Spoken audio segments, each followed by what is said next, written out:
Merci. Veuillez vous joindre à moi pour accueillir le secrétaire Rubio, le ministre des Affaires étrangères Wagner et le ministre des Affaires étrangères Nduhungireye.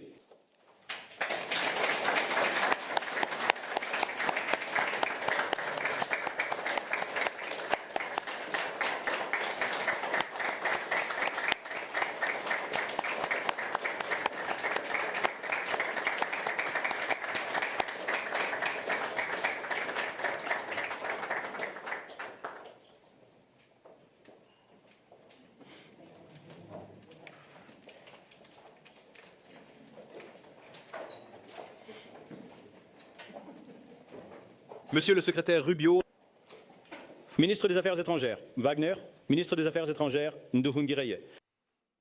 Ministre d'État Al-Khelaifi, président de l'Union africaine Youssouf, ministre des Affaires étrangères Duzé, ambassadeur, membres du Congrès, distingués invités, membres des médias, mesdames et messieurs, merci de vous joindre à nous pour la signature historique d'un accord de paix global entre la République démocratique du Congo et la République du Rwanda. Dans un instant, le secrétaire Rubio et les ministres des Affaires étrangères de la RDC et du Rwanda signeront un accord qui s'appuie sur la déclaration de principe signée ici le 25 avril. Avec leur signature, l'accord de paix entrera en vigueur, mettant fin à un conflit de 30 ans et ouvrant pour les deux pays et leur population un chemin vers la paix et la prospérité. Cela ne serait pas possible sans le leadership et la vision du président Trump. Il a fait de la paix une priorité de son administration et nous avons répondu à son appel pour trouver une résolution pacifique à ce conflit. Je tiens à reconnaître le travail infatigable que les deux ministres des Affaires étrangères et leurs équipes ont effectué pour parvenir à cet accord. Je voudrais également reconnaître le partenariat du gouvernement du Qatar qui progresse vers un accord parallèle entre le gouvernement de la RDC et le groupe armé M23. De plus, je voudrais reconnaître que le travail effectué sous les auspices de l'Union africaine a été essentiel pour parvenir à cet accord. Nous attendons avec impatience de coordonner avec le président de l'UA et le président togolais, qui sert de facilitateur de l'UA pour assurer la mise en œuvre de l'accord.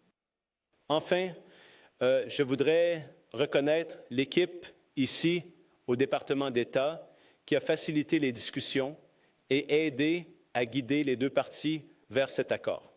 Je vais maintenant laisser la parole au secrétaire Rubio pour les remarques d'ouverture. Merci et je suis honoré que vous soyez tous ici aujourd'hui. Je suis honoré d'être rejoint par mes homologues de la République démocratique du Congo et du Rwanda et par le travail acharné que vous avez tous deux fourni pour que cela se réalise. C'est pas facile. Il reste encore du travail à faire, mais évidemment en termes de mise en œuvre, mais nous sommes très honorés que vous soyez tous les deux ici. Ce fut un honneur de travailler avec vous deux. Nous avons beaucoup de gens à remercier. Évidemment, la formidable équipe ici au département d'État qui a fait un excellent travail. Monsieur Bulot qui a fait un travail phénoménal. Il est en poste depuis environ 10 semaines maintenant. Il s'est vraiment investi à fond dans ce projet et a fait un excellent travail. Et nous vous sommes reconnaissants pour tout votre travail. Évidemment, cela n'aurait pas pu se faire sans des amis et partenaires aussi proches que l'Union africaine et le Qatar, avec qui nous travaillons beaucoup ces derniers temps. Nous faisons beaucoup de choses avec vous et vous avez été très influent dans l'Union africaine. Sans vous, cela n'aurait pas pu se faire. Je veux dire, vous avez rassemblé tout le monde. Je tiens à reconnaître mes pourrais-je dire, anciens collègues. Ce n'était pas il y a 6 mois, j'étais encore sénateur, mais ils sont maintenant ici, les sénateurs Rounds et Risch. Le sénateur Risch est le président du comité des relations étrangères et un très proche ami à moi, et il a évidemment suivi cette question de très près. Il en a fait une priorité. Et le sénateur Rounds, qui m'en parlait avant même que je sois nommé à ce poste, et même pendant le processus de nomination. Et nous avons d'autres qui n'ont pas pu venir aujourd'hui, que je veux également reconnaître, les sénateurs Coons et Booker. Il y a eu beaucoup d'intérêt à ce sujet et nous leur en sommes reconnaissants à tous. Ils ont été invités, mais je suppose, vous savez, ils ont des choses à faire au Sénat, comme vous le savez. Mais nous sommes reconnaissants que vous deux soyez ici et c'est essentiel. C'est, vous savez, un moment important après 30 ans de guerre. Le président Trump est un président de paix. Il veut vraiment la paix. Il la priorise avant tout. Nous avons vu son intervention dans le conflit entre l'Inde et le Pakistan. Nous avons vu son intervention récemment, il y a quelques jours, dans une guerre très dangereuse, n'est-ce pas? Une guerre très dangereuse qui aurait pu vraiment dégénérer et son intervention a rendu cela possible. Et il y a d'autres endroits où nous voulons voir cela, mais nous sommes très enthousiastes à ce sujet et nous avons hâte d'avoir les chefs d'État, les présidents des pays respectifs ici à Washington dans quelques semaines pour finaliser le protocole et l'accord complet. Mais aujourd'hui est une étape importante dans cette direction et nous sommes reconnaissants de pouvoir l'accueillir ici au département d'État. Et juste en pensant, vous savez, nous pensons parfois à la paix. Ce n'est pas seulement mettre fin aux guerres, et ce n'est pas seulement sauver des vies. C'est permettre aux gens de vivre. C'est permettre aux gens d'avoir maintenant des rêves et des espoirs pour une vie meilleure, pour la prospérité, pour des opportunités économiques, pour la réunification familiale, pour toutes les choses qui rendent la vie digne d'être vécue. Ces choses deviennent impossibles quand il y a la guerre et quand il y a des conflits. Nous sommes reconnaissants d'avoir joué le rôle que nous avons joué. Nous reconnaissons qu'il reste encore du travail à faire, mais nous vous remercions tous très sincèrement pour votre participation à cette journée historique et importante. C'est vraiment pourquoi je voulais ce poste ou pourquoi j'ai tant aimé ce poste. Ce sont des moments comme celui-ci. En essence, le département d'État est vraiment le département de la paix. Il est conçu pour rassembler les gens, tant dans nos relations avec d'autres pays, mais dans la mesure où nous pouvons utiliser le statut et l'influence des États-Unis pour rassembler les autres. Cela rend le monde meilleur et je crois sincèrement que quand il y a la paix dans le monde parmi des amis qui peuvent avoir des désaccords et des conflits, cela aide vraiment l'Amérique. Cela contribue à rendre l'Amérique plus forte, plus sûre et plus prospère. Cela nous donne des partenaires avec qui nous pouvons faire des affaires, et des partenaires avec qui nous pouvons travailler pour faire face à l'insécurité et aux menaces pour notre sécurité nationale et pour notre sécurité nationale collective. Alors, nous sommes reconnaissants à tous les deux. Je sais à quel point cela a été difficile et combien de travail y avait été consacré. Et nous savons qu'il reste encore du travail à faire. Mais nous sommes reconnaissants de vous avoir ici aujourd'hui. Nous sommes honorés de faire partie de cela. Nous sommes ravis d'en faire partie. Et encore une fois, je tiens à remercier tout le monde ici dans notre bureau d'Afrique et au département d'État. Et encore une fois, notre superstar là-bas, M. Boulos, que voulez-vous faire ensuite après avoir terminé cela? Hein? Soudan, oui, très important. En fait, très, très important. Et vous êtes très impliqué là-dedans aussi. Alors, qu'est-ce que vous faites cette semaine au Qatar? Vous voulez travailler, hein? Oui. Nous vous sommes reconnaissants à tous. Merci. Merci. Merci, Monsieur le secrétaire. Je me tourne maintenant vers le ministre des Affaires étrangères du Rwanda pour ses remarques. Merci. Secrétaire d'État, Marco Rubio, ministre Jehez Kalikanda maintenant, le président de la Commission de l'Union africaine, Mahmoud Youssouf, ministre d'État Mohamed bin Aboul Golaifi du Qatar, mon collègue ministre des Affaires étrangères du Togo, Robert Duzé, sénateur, homme, chers collègues, bon après-midi.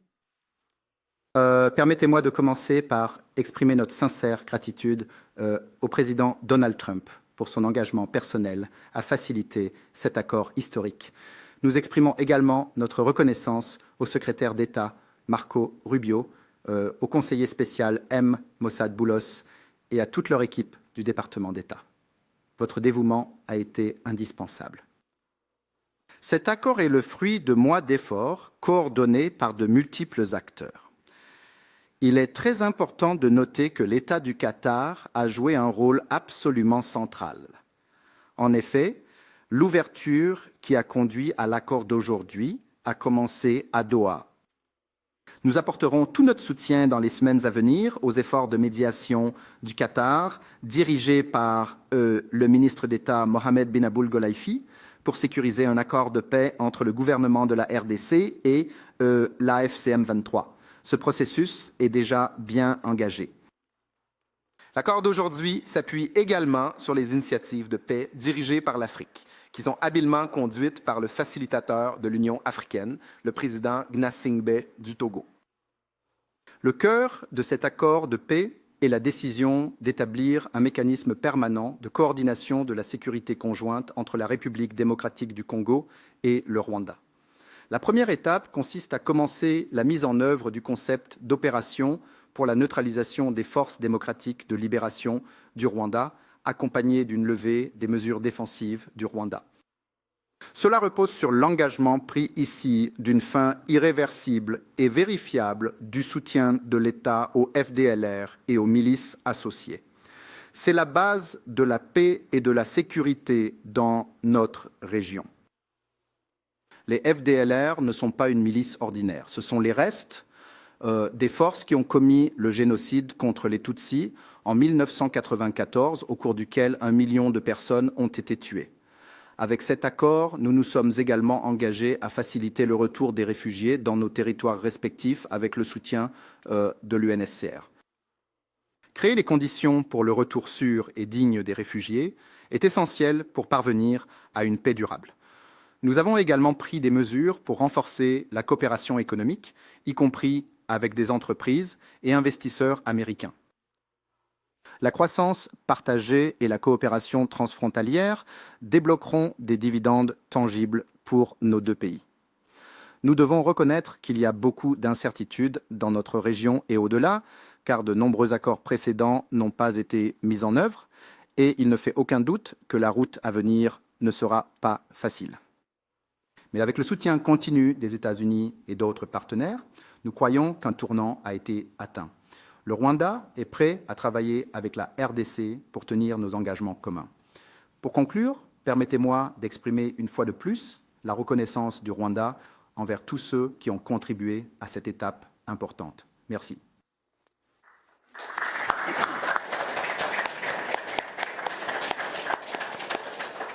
Merci, Monsieur le ministre. Je me tourne maintenant vers le ministre des Affaires étrangères de la République démocratique du Congo. Monsieur le secrétaire d'État, l'honorable sénateur Marco Rubio, Dr Mossad Boulos, conseiller principal pour les affaires africaines, Son Excellence Monsieur Mahmoud Ali Youssouf, président de la Commission de l'Union africaine, Son Excellence Monsieur Olivier Nduwuyer, ministre des Affaires étrangères de la République du Rwanda, Son Excellence Dr Mohamed bin Abdulaziz Al-Saoulifi, ministre d'État au ministère des Affaires étrangères de l'État du Qatar, Son Excellence Monsieur Robert Duzé, ministre des Affaires étrangères de la République du Comte du Togo, désolé. Sénateurs, Excellences, invités distingués et à tous les citoyens congolais qui suivent ce mouvement, où que vous soyez. Il y a 2 mois, dans cette même salle, nous avons signé une déclaration de principe, notre premier pas concret pour rompre avec l'impasse et tracer une voie vers la paix. Aujourd'hui, ce choix prend forme et des efforts soutenus ont porté leurs fruits. Avec cet accord de paix, nous ouvrons un nouveau chapitre. Un chapitre qui exige non seulement un engagement, mais aussi le courage de le mener à bien. En signant cet accord, nous réaffirmons une vérité simple. La paix est un choix, mais aussi une responsabilité, celle de respecter le droit international, de défendre les droits de l'homme et de protéger la souveraineté des États. Ceux qui ont le plus souffert observent.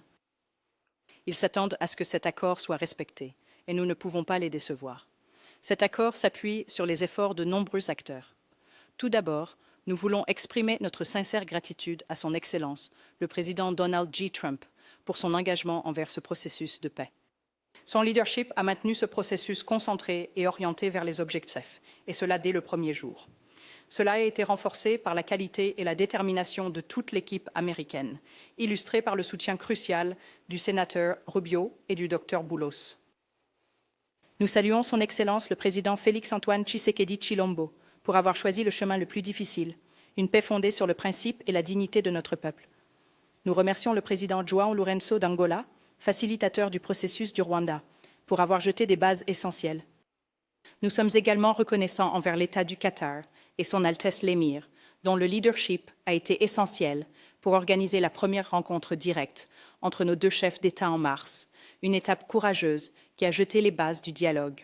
Le Qatar a depuis facilité d'autres discussions à Doha et est resté un partenaire de principe et constant tout au long de cet effort de paix.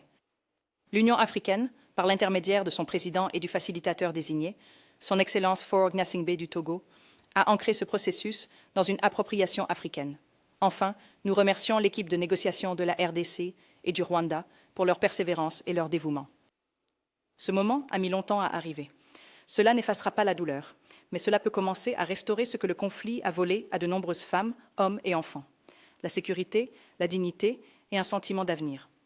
Pour la région des Grands Lacs, cela offre une rare opportunité de tourner la page, non seulement avec des mots, mais avec un véritable changement sur le terrain.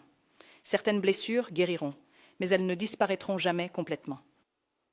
Elles peuvent se recouvrir, mais la peau restera à jamais fine et fragile, et au fond, la chair se souviendra toujours.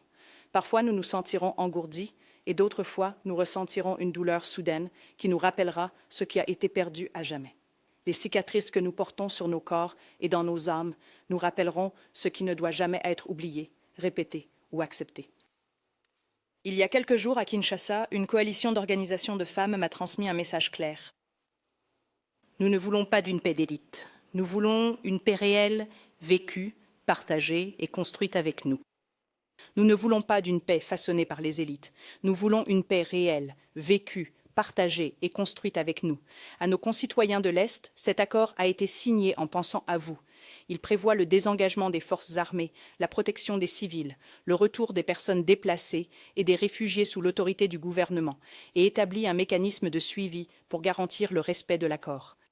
Ce ne sont pas seulement des mots sur papier. Ils doivent maintenant se traduire en action avec justice, responsabilité et volonté politique. Cet accord de paix est le point de départ, pas l'objectif final. Il doit maintenant être suivi par le désengagement, la justice et le retour des familles déplacées, ainsi que le retour des réfugiés, tant en RDC qu'au Rwanda. Cependant, aucun texte, même scrupuleusement négocié, ne peut à lui seul porter le poids de la paix. Je me souviens encore, le jour où nous avons signé la déclaration de principe, un membre de l'équipe américaine a dit « Si c'était facile, cela aurait été fait il y a longtemps ».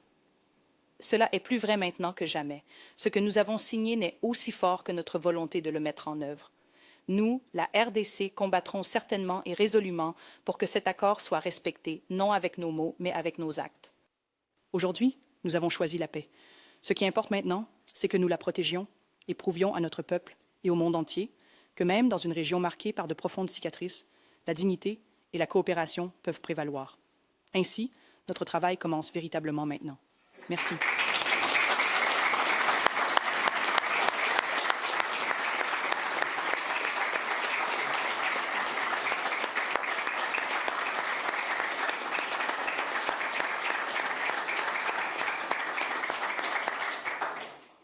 Merci, Madame la Ministre. J'ai maintenant l'honneur d'inviter les parties à signer l'accord de paix en présence du secrétaire Rubio.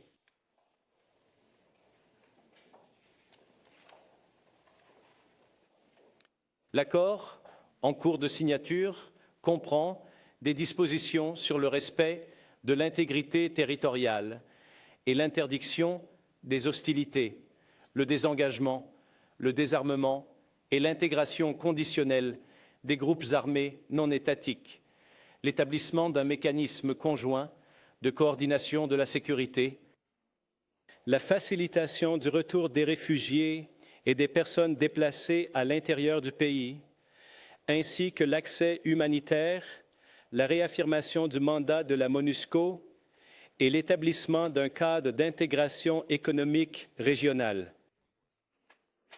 L'accord inclut également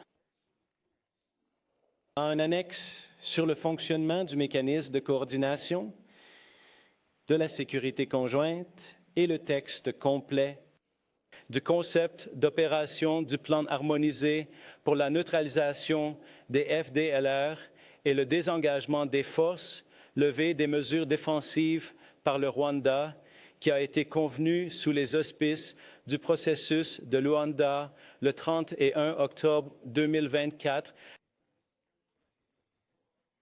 et adopté par les ministres des Affaires étrangères le 25 novembre 2024. Avec les signatures des parties aujourd'hui, l'accord entre immédiatement en vigueur. Merci beaucoup. Félicitations.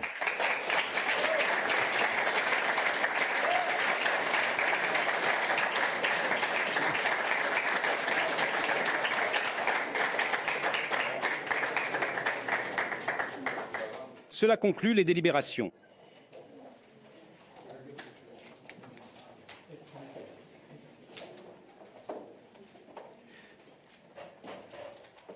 Veuillez rester assis pendant que les parties s'en vont. Oui, s'il vous plaît.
ça. Sur ta gauche. 1, 2, 3.